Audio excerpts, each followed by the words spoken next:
Hi guys, this is my summary for my portfolio project at the end of the online session.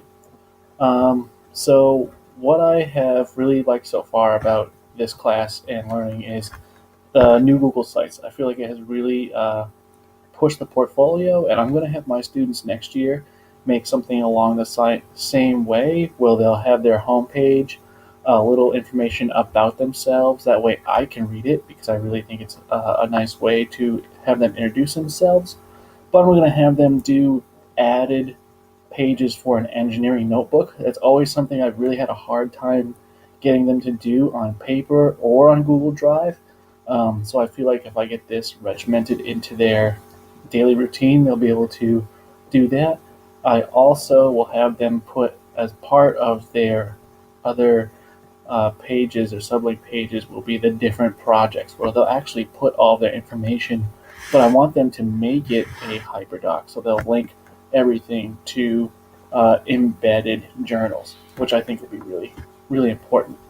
Um, my thoughts about the journal itself is the reading was pretty good. I'm not sure if I was um, maybe the best candidate for this book because I feel like uh, they talk a lot about the engineering design process.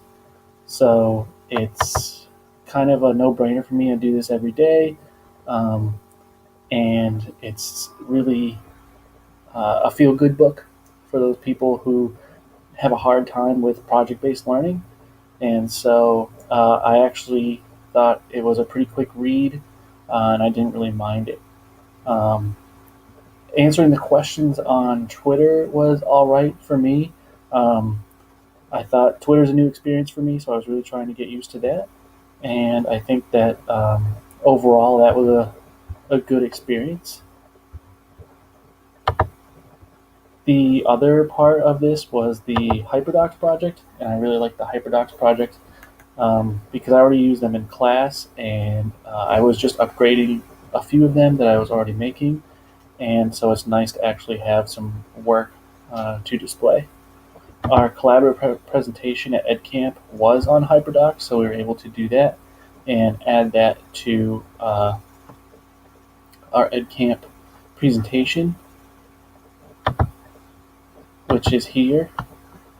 And there was a lot of other good HyperDocs that people came up with in order to make that more successful. I used this for my feedback on the actual camp was an infographic from PictoChart, which to do my response, which I really liked because you can make it as long as you want, and it kind of made it a little bit more interesting. So definitely check that out. And my launch project, probably one of the most important parts about this class, is my launch project will be dealing with creating a virtual tour of our high school for incoming ninth graders.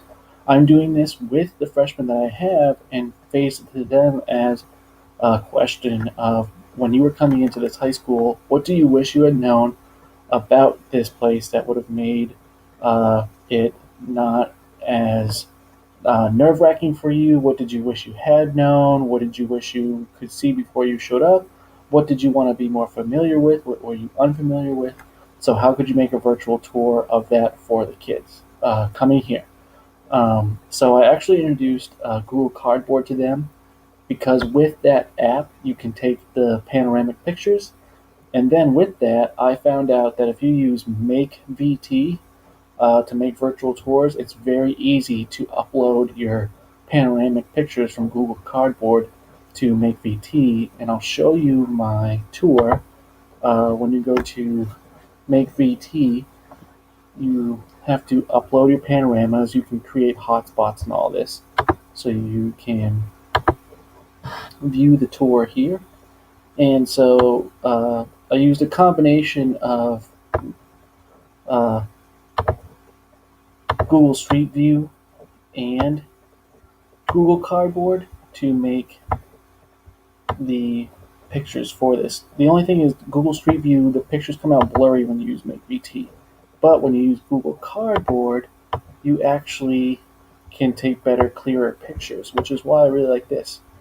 So you can go inside, you can take the tour, and of course, I would want kids to add more things about this is the main office, and they go into the main office. But let's go down the hall.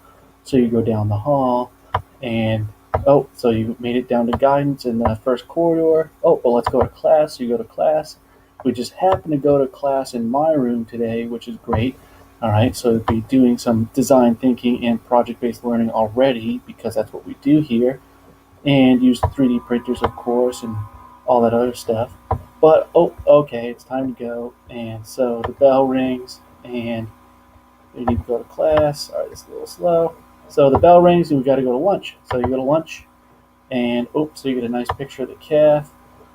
This is what the cafeteria looks like. It's pretty big, pretty cool. And oh, but the bell rings, and now it's after lunch, and it's time to go to phys ed. So you go to phys ed and check out the phys ed room, as I call it. Oh, but wait, it's time to go to baseball practice after school. So here's where baseball practice will be, and all that. So I'd have kids make their own virtual tour of the high school, which I thought was pretty good. Other than that, I think this is a great experience. I can't wait to be done with that, and I really look forward to seeing what other people have done for their uh, launch projects.